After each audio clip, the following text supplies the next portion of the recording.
Welcome back to the Rich Equation podcast, everybody. Mr. Brad Baldridge, welcome to the podcast. Hi, thanks for having me. Yeah, thank you for being here. I'm really excited for this conversation. We just met, but I thought that we would bring on you. I think there's going to be a lot of interesting things we're going to learn today. I am a parent of two young kids. I have a 4-year-old daughter and a 6-year-old daughter. And I don't want to say that I obsess about thinking for college, just like many others. I think we probably are all planning to prepare for college a little too late, and then it hits us. We're all surprised about the cost of colleges when we're about to start paying it. And so I am really excited for this conversation because this is all that Brad does. He just focuses on helping parents and families prepare mentally, physically, financially for the college season of our lives. So I guess let's just kind of start, Brad, by kind of talking about what is in the mindset of parents. What can we be doing earlier on to plan for college? When is the right appropriate time to even be thinking about this topic? Is it 2, 3, 4 years before college? Is it 10, 15, 20 years before college? It's both. And we'll just start there as a framework. Sorry? It's both. And yeah, both, right? And so let's just kind of start that with the framework. And I have a lot of ancillary questions, and I think we're going to get really lost in this topic today. But let's just start there is what's in the mind of parents? How do we plan for college, and when should we get started? Right. Yeah, so let's talk a little bit about the college timeline, because I think, a lot of parents have been through it personally because they went to college. But understanding how it kind of works today, again, because what you've learned as a parent, that's probably old news, and things have changed quite a bit since then. But when you start with thinking about is most of the true college deadlines that are set by the college are all senior year of high school. Apply by this date, do your financial aid by that date. We'll send you information on this date, and then you accept and send in your deposits May 1st, senior year of high school. Now, for a lot of families, in what we would call late stage planning, you need to start long before senior year. So maybe sophomore year or junior year, again, late stage planning. So what is late stage planning? Well, late stage planning is we're in the college process now. We're visiting colleges, trying to figure out testing, trying to figure out how we're going to pay for it. The student is starting to really think about what they want to be when they grow up and all that kind of stuff. So in the late stage process, most families need to start earlier than they realize. So freshman, sophomore year of high school is not too early.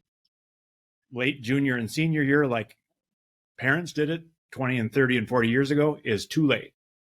You really need to start getting involved in it early junior year, in my opinion, at minimum. And again, there's some situations where you don't need that much time, but you'd rather go early and realize, our situation is pretty simple and we don't have to worry about it, compared to the opposite, which is, I'm getting calls from parents with seniors right now, and they're still applying. They're just starting to apply, and they're like, how are we going to pay for this? And it's like, wow. I mean, a year and a half ago is when you should have started thinking about this, because it's a process. So, and then we have the early stage, which is we have kids in middle school, grade school, kindergarten, or, hey, we're pregnant, let's start planning for college. Any of those.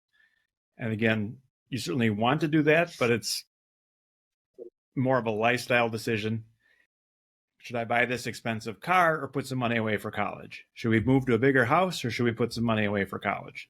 And that's pretty basic financial planning, where yes, you should start some sort of saving and investing perhaps when your kids are young. But even more importantly, where I spend a lot of my time working with families is that junior year of high school, when you're saying, okay, we've got a pile of money saved, but it isn't a big enough pile because we had no idea how crazy expensive this was going to be, and how are we going to make this all fit together? When it is that late in the game, I mean, what options do they really have? Right. And again, it's not late. What are the options? It's the process you have to do, but there's lots you can do, because there's need-based aid and merit aid and negotiating with the schools and saving and investing and athletics. And if you own businesses, there's business owner strategies. And if you're in divorced and blended families, there's opportunities potentially of which parent is going to be on the forms. And so there's a lot of strategies and tactics that you can use, that generally you really get into that deep stuff while the kids are in high school. To try and project what your income is going to be when you have a 3-year-old and say, well, what is my income going to be when I fill out the financial aid forms 15 years from now? Well, that's right. Probably not useful. The general concept of maybe we should save. Okay, yes. But once you're there, it's like, okay, there's this tax break that phases out if my income's between 160 and 180. We're on track to be 173. Is there a way I can get to 160? Probably. If you think ahead of time and actually plan the year, you probably could do it. Now, if it phases out between 160 and 180 and you're at 450, well, maybe that tax break's not for you. But a different tax break phases out at starting at 400,000. So, and again, will that pay for college? No. It's just a few thousand here, a few thousand there. But that's how most college plans work. Is we're looking at these schools. We expect to get this much out of our savings, this much out of cash flow. The student's going to work and throw in a few thousand. We can borrow, the student can borrow a little bit on their name, or the parents are going to borrow some money. We'll get some tax savings, we'll get some scholarships, and lo and behold, that's how you're going to cover college in the long run. Are parents surprised about the cost, the real cost of college when they start either seeing the bills or they start preparing? When I went to college almost, my God, I don't want to age myself, but it's been a while, maybe 15 years.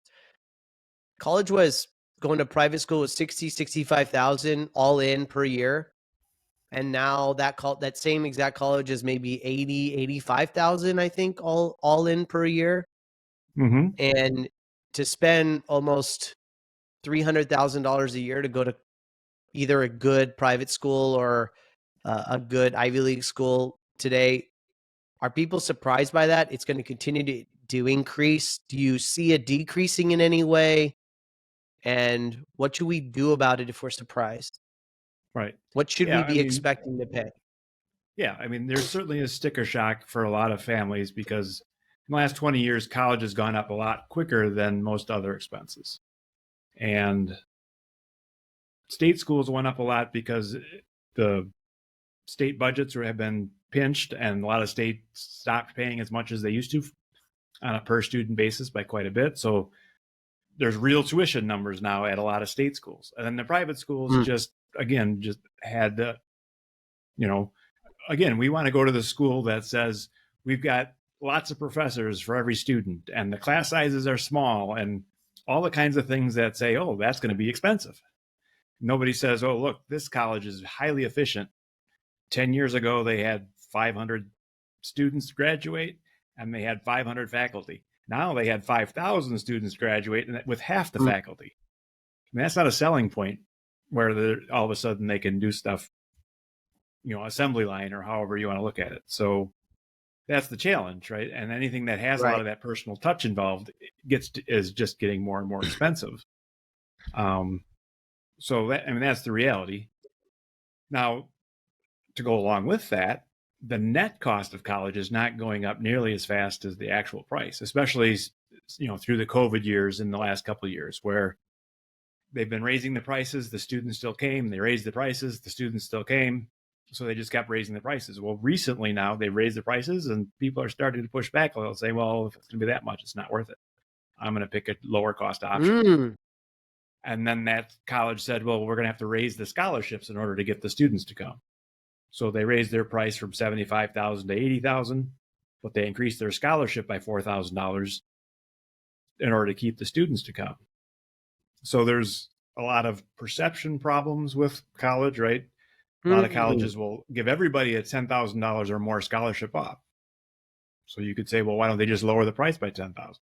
Well, because if they're $10,000 less than the competition, you'd wonder, well, what's wrong with them? How come they don't cost the same? Wow. And follow the money. So there's a lot of games going on behind the scenes. And it's not necessarily just games as well, because as it got more expensive, the government got involved and said, oh, we're going to create some need-based programs. We're going to create some merit programs. We're going to create all these different programs. Well, that just makes it really confusing. Just like when the insurance companies got involved in healthcare, right? Then they did various negotiations, and then all of a sudden the sticker price means nothing, and all the behind the scenes charts and negotiation.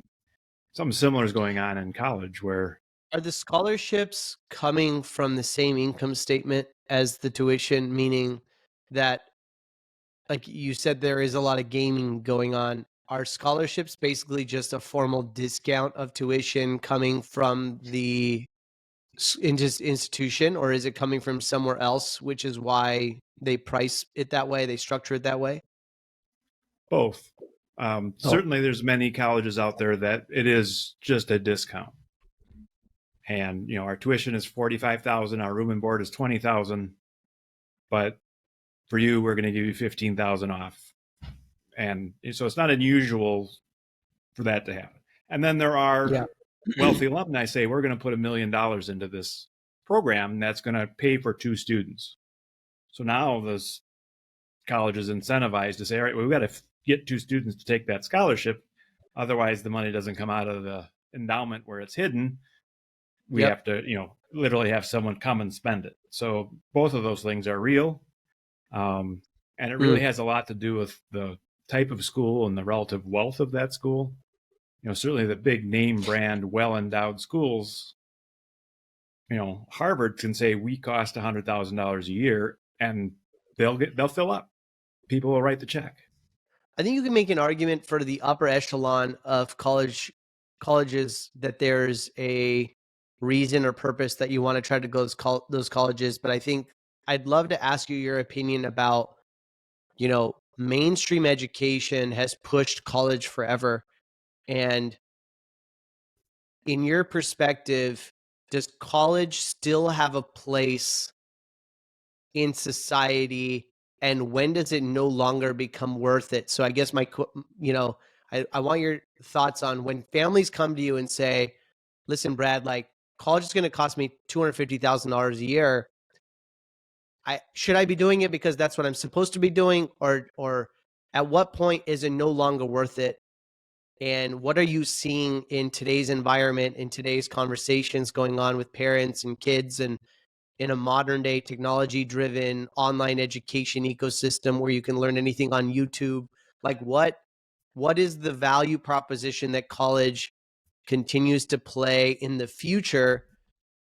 And I think that we could argue about this all day long, but colleges are still full, and if they're not, please debunk me, but somebody's still paying, so there must be some market demand for this product. What is your suggestion, or what are your thoughts on the things that are going on in the conversations for the future?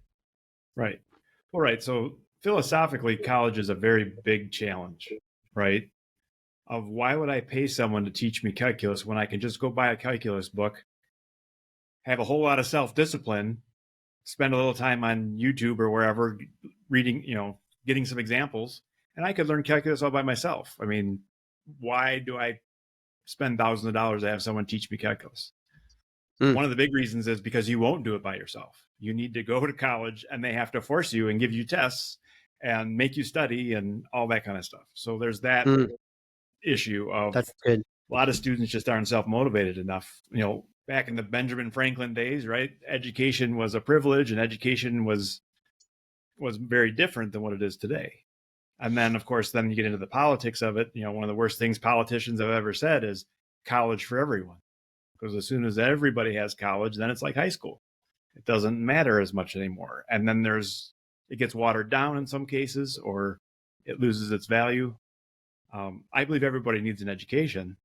Somebody needs to learn by the school of hard knocks potentially, or there's all kinds of, again, online programs, that kind of stuff. And that's a big change that's happened, not so much in the roll out of high school and go to college, but the adult learners, right? They have all kinds of options now where it's hybrid, on campus, online, some combination of it, show up for 1 or 2 weekends to do the lab work, but the rest is online.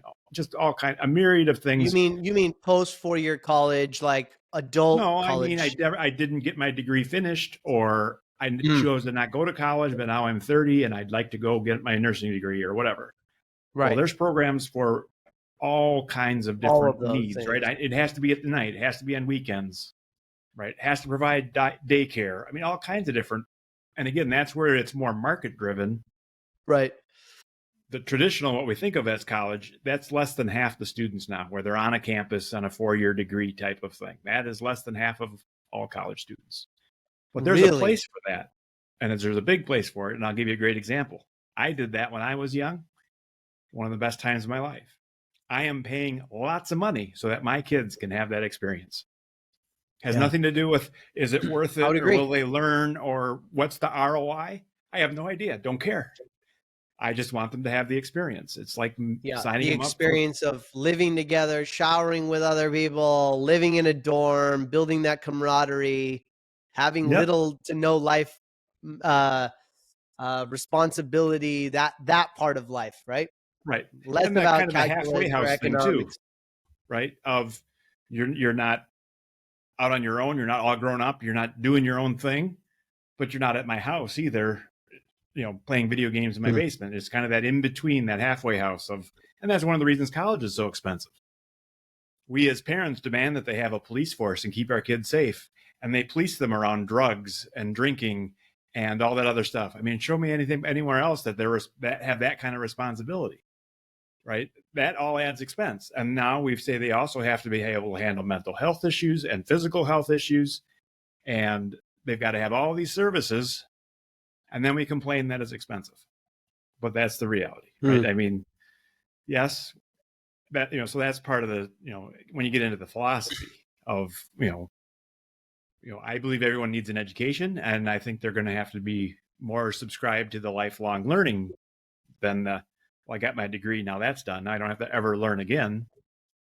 That, that's gone as well. So, because things change so rapidly. But what I'm dealing with a lot is that parent conundrum of, I've got a 17-year-old, we're thinking about college, theoretically you could say, is it worth it or not? But I have to decide right now as to whether we're going to do it or we're not going to do it. And philosophy doesn't matter. If they want to be an elementary ed teacher, there's really only one path to that, right? You got to go get your elementary ed degree from a school, and then you go get the teaching job. If you want to be a nurse, same thing. Now, if you want to be a rock star or a musician, well, a lot of those kind of jobs, it's, well, can you do the job? Show me that you can play your instrument. Oh, yes, you can. You're hired. So do you need to go to college for that? No. Could you go to college for that? Yes, and lots of people do. There's no, so that's, I think, is the challenge, is there's a big challenge there. And then another important point is, where's your student in all this? They're the top 20 or 30 or 40%, however you want to look at it and whatever that means. There's a bunch of kids that are going to do great no matter what they do. They could go to college, they could skip college. Bill Gates is always trotted out as, well, look at this. Right. I mean, you're a genius and you really want to work as hard as he does, you could do that too. But that's not an example of why you should skip college necessarily. But that point is true, right? You don't have to do college. You can become an entrepreneur. You can get into all kinds. There's a lot of other paths. And I think it's profound. I think it's a profound statement that says a big reason why we all go to college is because we lack the self-motivation and discipline to do that work ourselves. And then once we leave college, we go look for a job where we have somebody else tell us what to do again. It goes back to the same principle. And so by having the conversation of what skill sets early on in life can we build with or without these systems of college and all that, to have right. self-discipline, be more personally motivated, take action without somebody else telling you.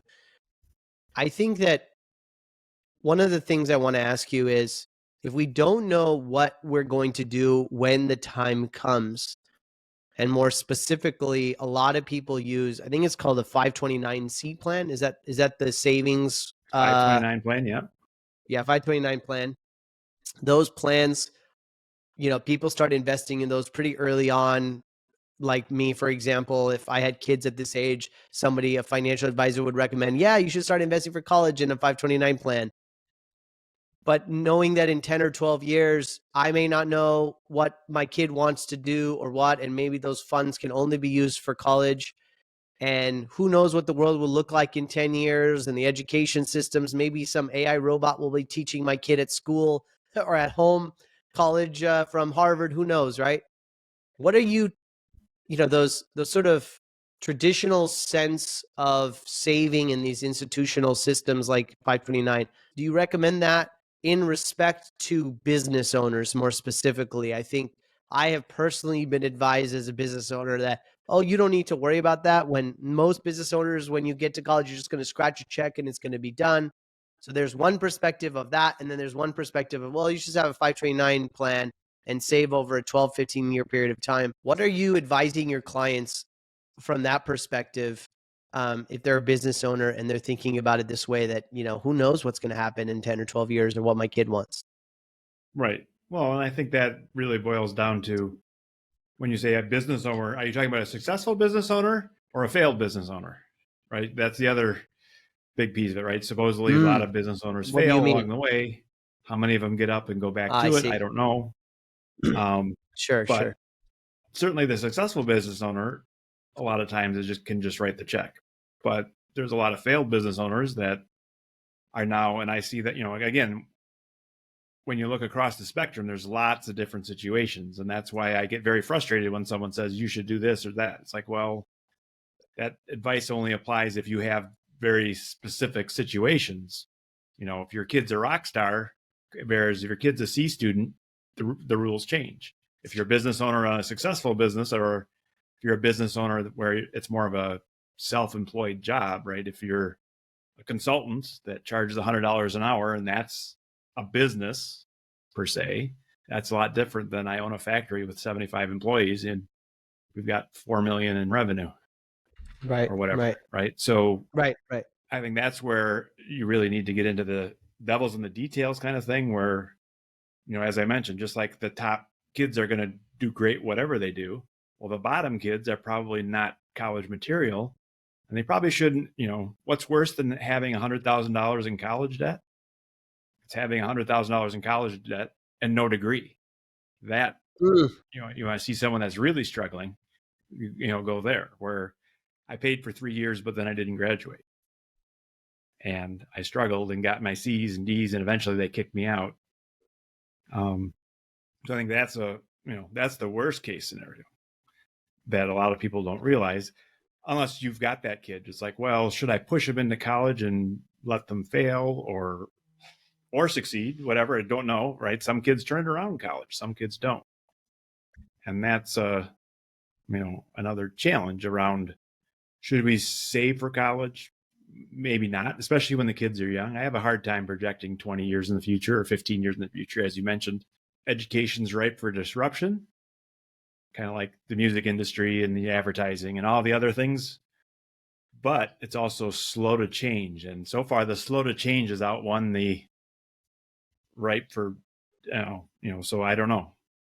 But instead of saving, if you, or college specific savings, especially, you can just build your net worth so that when you get there, you can repurpose the money, or specifically build a business. Or, I've had people do things like, well, our plan is to have this rental property paid off, and then all that cash flow can then go to college once we're there, or whatever. Right. And so there's different ways to go about it if you don't want to do something specific. But I think the big point is that you acknowledge that college is going to be a big part of the personal budget. Because, my anecdotal story, right? I sit down with someone that earns $200,000 a year, and they say, we have no money for college, and, all the money goes out, and there's just no way we could possibly pay any money for college. And then I sit down with someone that earns $150,000, and they say, we have no money for college. Everything goes out. But if I had that $200,000, that guy you just talked about, he should have $50,000 for college, because, and that moral of that story is, it's my bigger garage theory. I don't care how big your garage is, it's full, because you don't consider cutting down on the toys or whatever until the garage is full. So if you have you're scratching on a whole nother topic that we talk about a lot, is the lifestyle issue we have in America, that no matter how much money you make, you're still not making enough. You still feel like in order for you to be happy, you need more. Right. And, the consumption behavior of our society is causing a lot of these issues. And we're just not thinking. I mean, it's amazing how at $200,000 a year, we don't have any money to save. Right. It's Exactly. amazing. And right. And it all boils down to what's important and what isn't. Because, again, the very cynical, typical thing that I see is, what are your number one and number two goals? Well, number one goal is retirement. My number two goal is paying for college for the kids. And then we dig What into is it and the say, now, where's your money going? And they say, yeah. well, everywhere except retirement and college. It's going on So in all what these is different goals. what is the amount we should be saving, Brad? Just tell us like prescription. Like, you can't fix people's buying behavior, let's say, right? Right. I tell you, Brad, hey, I make 200 grand and I have no money saved for retirement at college. And you say, listen, it's not my business to tell you what groceries to buy, what cars to buy, how you fill up your garage. But you should be saving this much money for college or retirement. What percentage do you feel is the appropriate place to start? Well, retirement's a little bit easier. I would say 10% long term from the time you start earning it till the time you stop. Absolute minimum. And then if you say, well, I didn't do that 10% the first 20 years of my life, well, then now you're at 15%. Or double it, again, right? I was an entrepreneur that had no cash flow for 15 years. So I did save 10% of zero for 15 years in a row. Well, then you got to do some catching up to do. But that helps to, again, your lifestyle, it kind of corrects for a lifestyle, right? If you have a high income and a Right, higher lifestyle, you're going to have a higher savings rate and it all kind of balances out. right. Doesn't work so well for college because now it's more of a flat dollar figure of maybe $200 or $300 per student per year from the time they're born to the time they go to college. And that might make a state education pretty comfortable. Had you done that looking back, right? If you'd have saved $200 a month from the time an 18-year-old was born till now, you'd have that $100,000-ish, which Yeah. is a kind of a ballpark figure. Another way to kind of think about it is it's not unusual for me today to talk about parents and their goals and say, all right, well, on top of whatever you're doing for retirement, I need $2,500 a month to make this college happen. And a lot of parents will look at me and say, oh, okay, that's doable. Well, we'll have to cancel $10,000 a year ballet class, which we were going to cancel anyway, because she's going to go to college and it's be free then, or whatever. But for some families, other families say 2,500, no way. And, so it's all a relative thing. And I don't care how much the family earns when I say that $2,500. Some of them earning 100,000 say, okay. And some of them earning 300,000 say, oh my God, that's not doable. If I had to send my kid to college right now in the fall of 2023, what is the average cost of college today? The average, like, what should I expect right, to pay?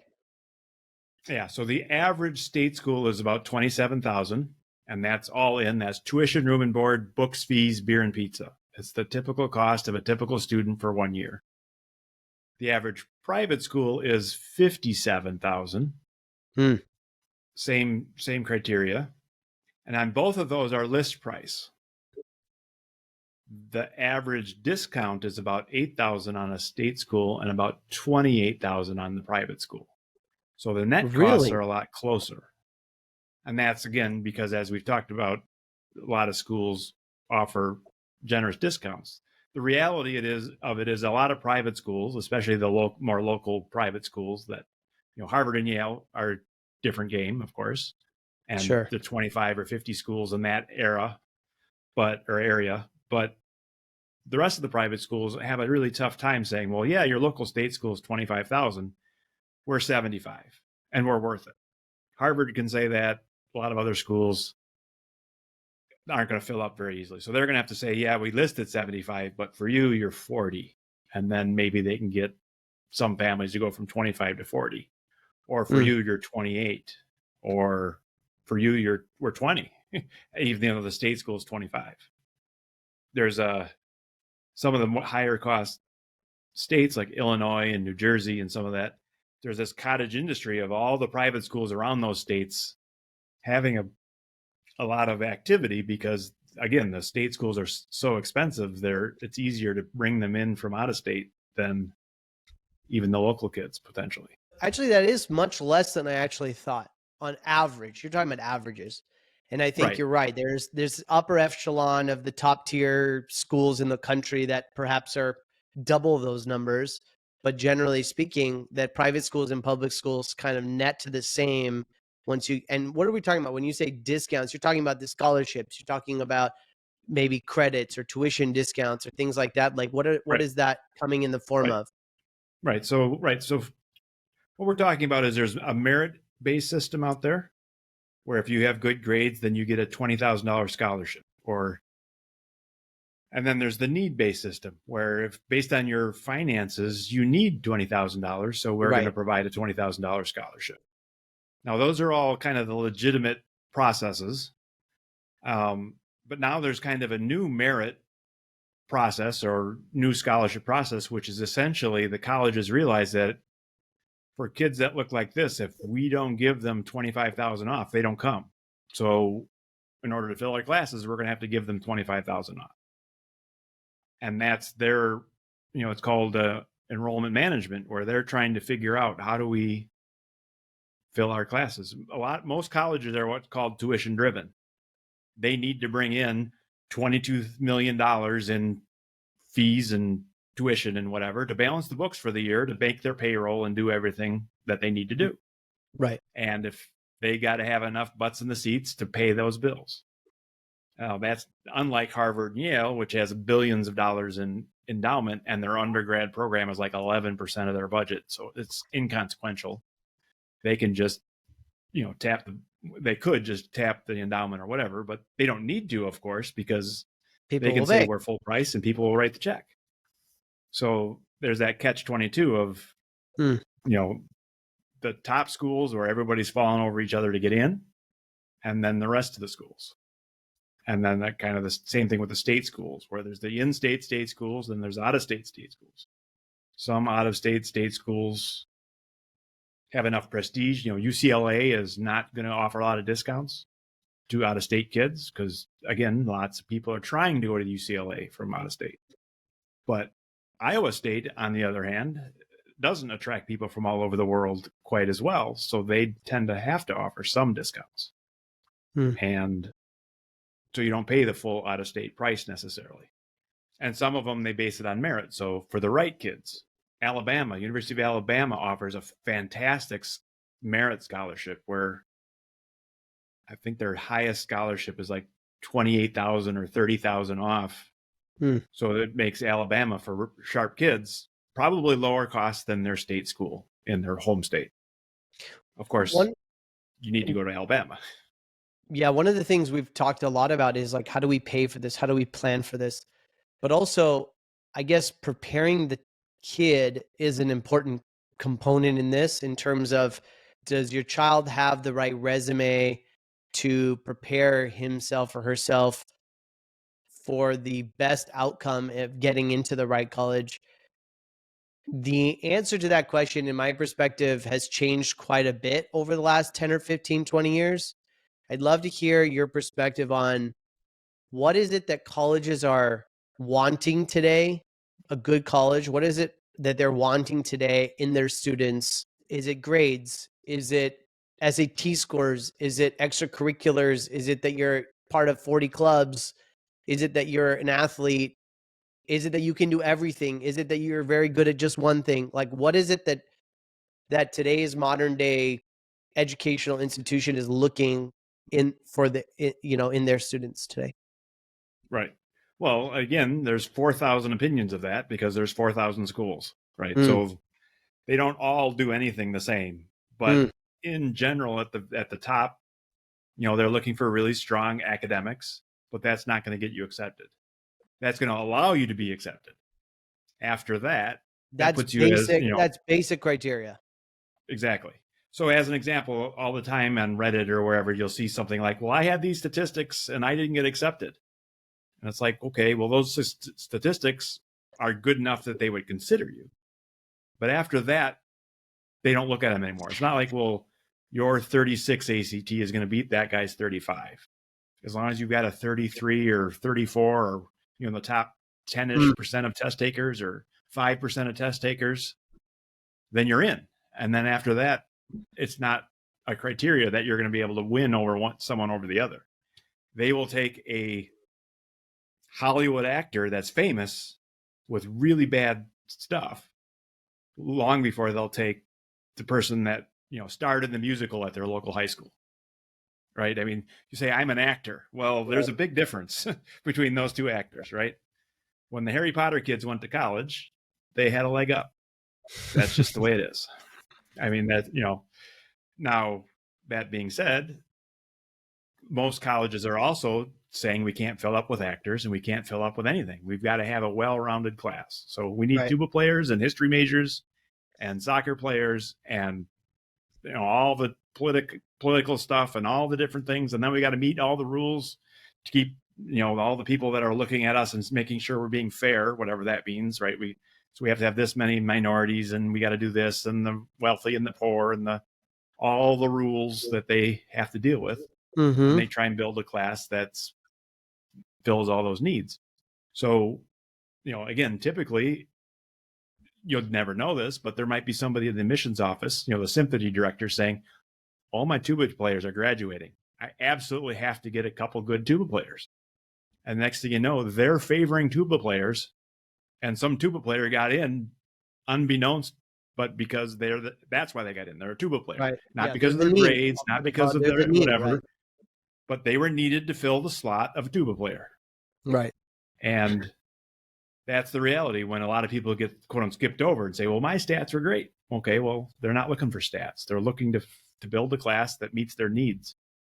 And maybe you were the wrong major, right? Once they fill the history majors, then they go on to the engineering majors. And it doesn't matter how good of a history major you are if they need engineering majors, et cetera, et cetera. So that, when you start thinking of it from their side of it, it makes a lot more sense around, well, what are they looking for? Well, they're looking to fill their class. And if you can be that, again, strategy around, oh, I'm the woman in engineering or the man in nursing. But, once that news gets out, then it's not a thing anymore. And then it goes away. I noticed that you have involvement at YouTube.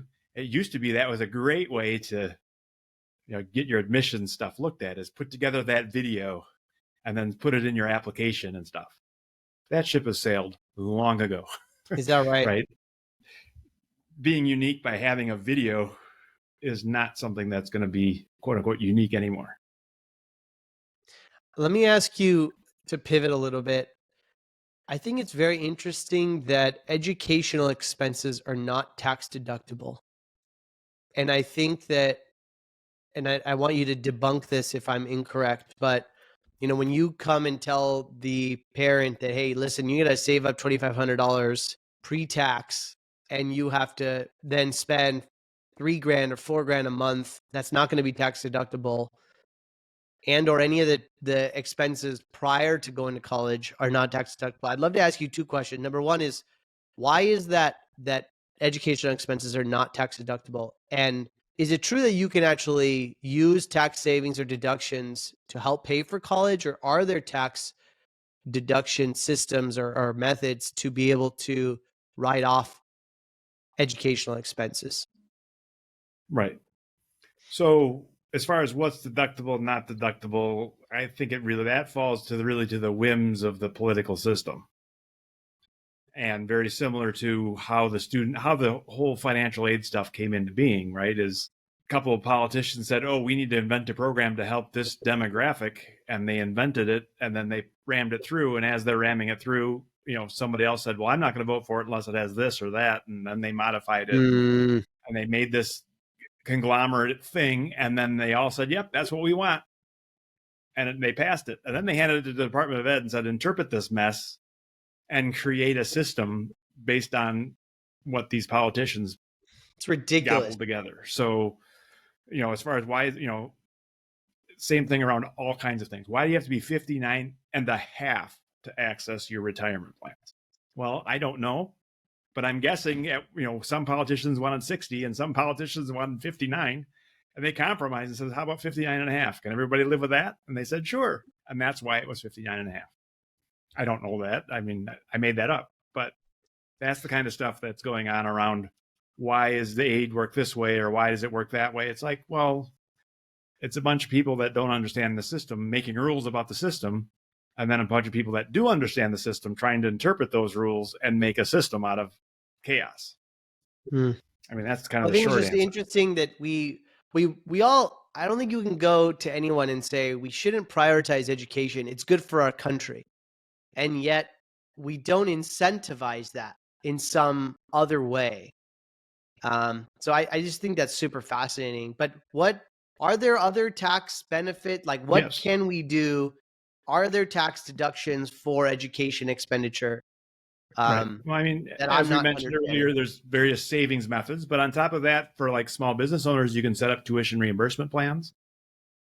Whether a small business, big business, you know, you sometimes the company you work for says, you know, if you go back to school and you get A, we'll reimburse 100%. If you get a B, we'll give you 80%. If you get a C or less, we're not paying.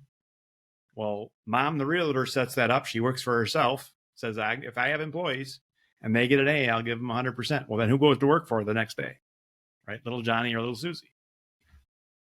Can you do that? You can. Now, there's some attribution rules that you need to be aware of. You know, it doesn't work great for your own kids. It works really well for grandkids or nieces and nephews. Not quite as well for your own kids. It says they have to be 21 for it to work seamlessly, but it can be done. And there's other, you know, there's tax credits if you pay for college right now, where if your phases out between 160 and 180 if you're married, and 80 and 90 if you're single. So there are some tax benefits to college. Again, they phase out, but a lot of times with planning, you can avoid the phase outs. So what are you yes, there saying? That are basically if college you're and taxes are very tied together. so what are you're saying that if your income is in a certain range, there's credits for the amount of money that you can get back into form of credits for Right. funds spent on college?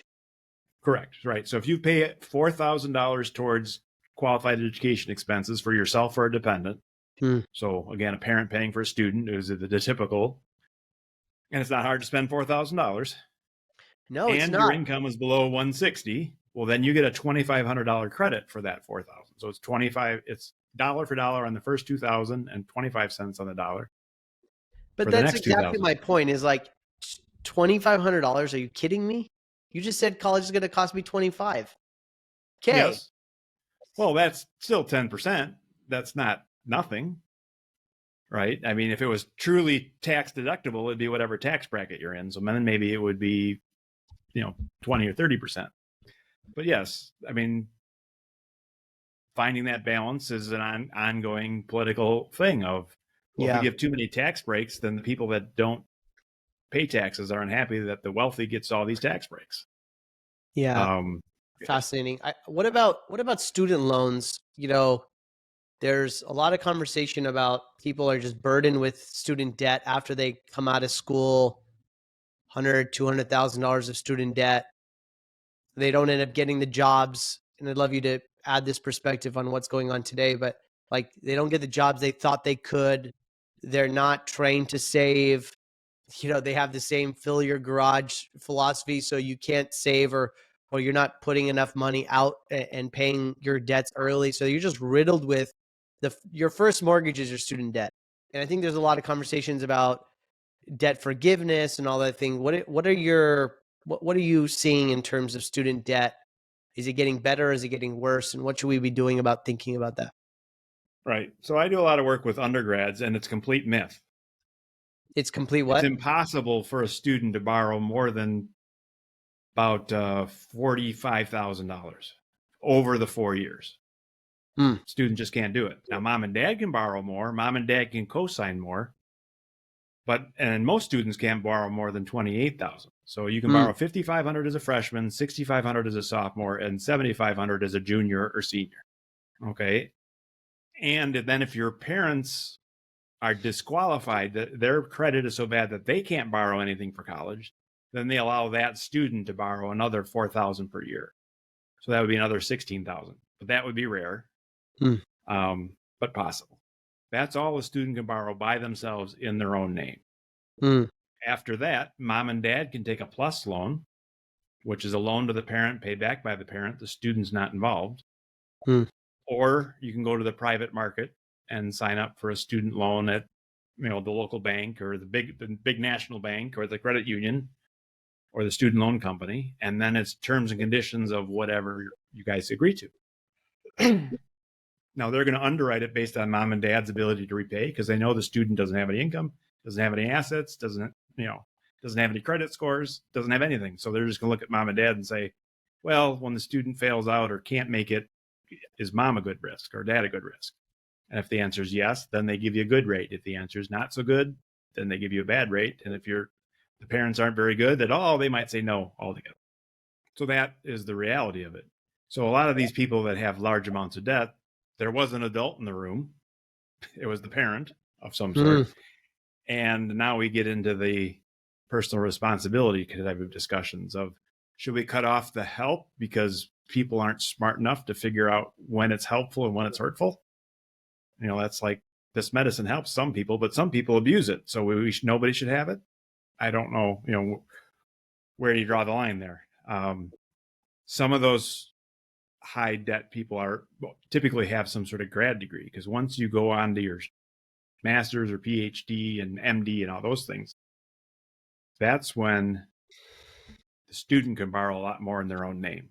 But now they already have a 4-year degree, so theoretically they're a college educated student. And I think my opinion a little bit is buyer beware.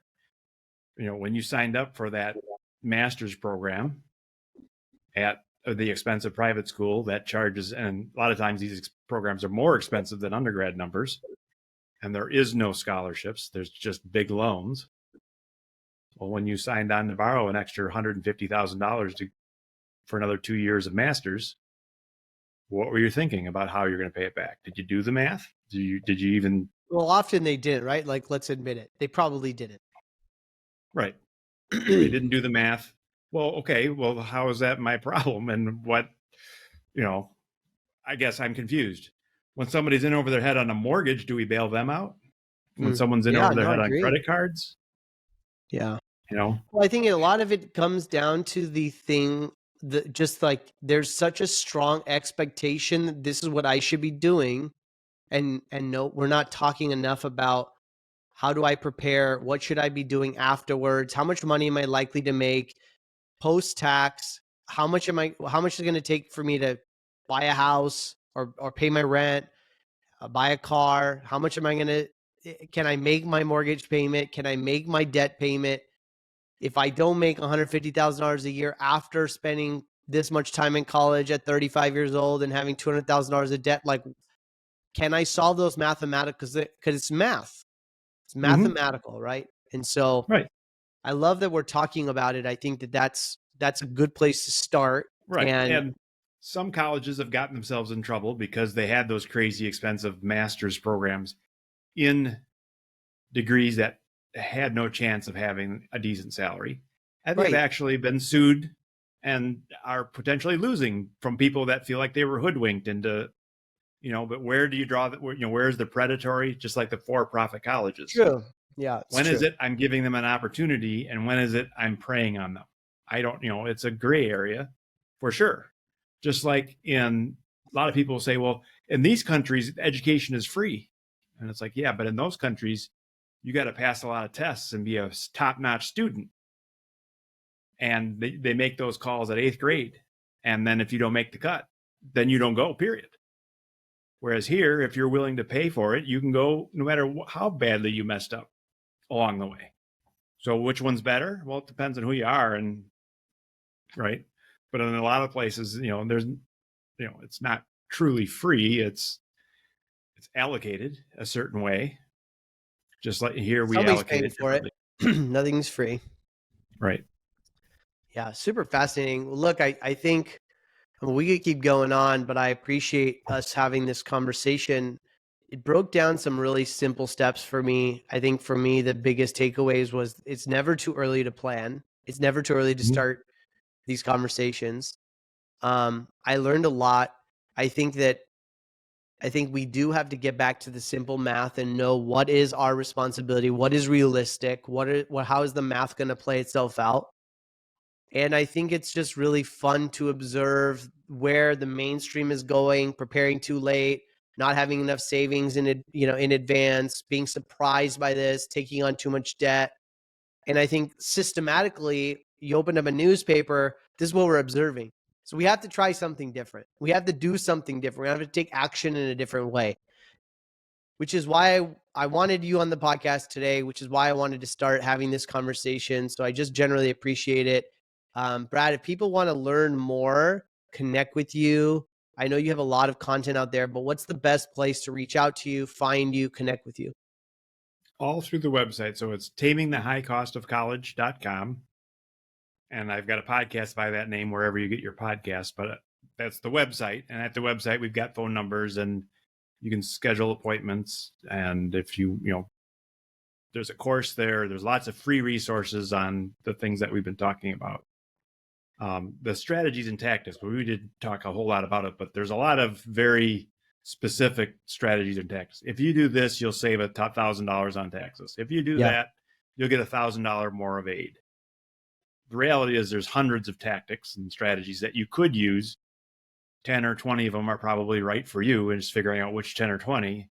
And that's kind of that's the game, so to speak. That's where I help people, where I don't have time to figure out how need-based aid and merit aid and how all this stuff is going to work. I don't want to leave money on the table either. So what's that balance of, well, you can just, if you're a brain surgeon making millions, just write the check and be done with it. For the rest of us, trying to be efficient in all the areas that we're, efficient retirement and an efficient college just leaves more money for the rest of the things.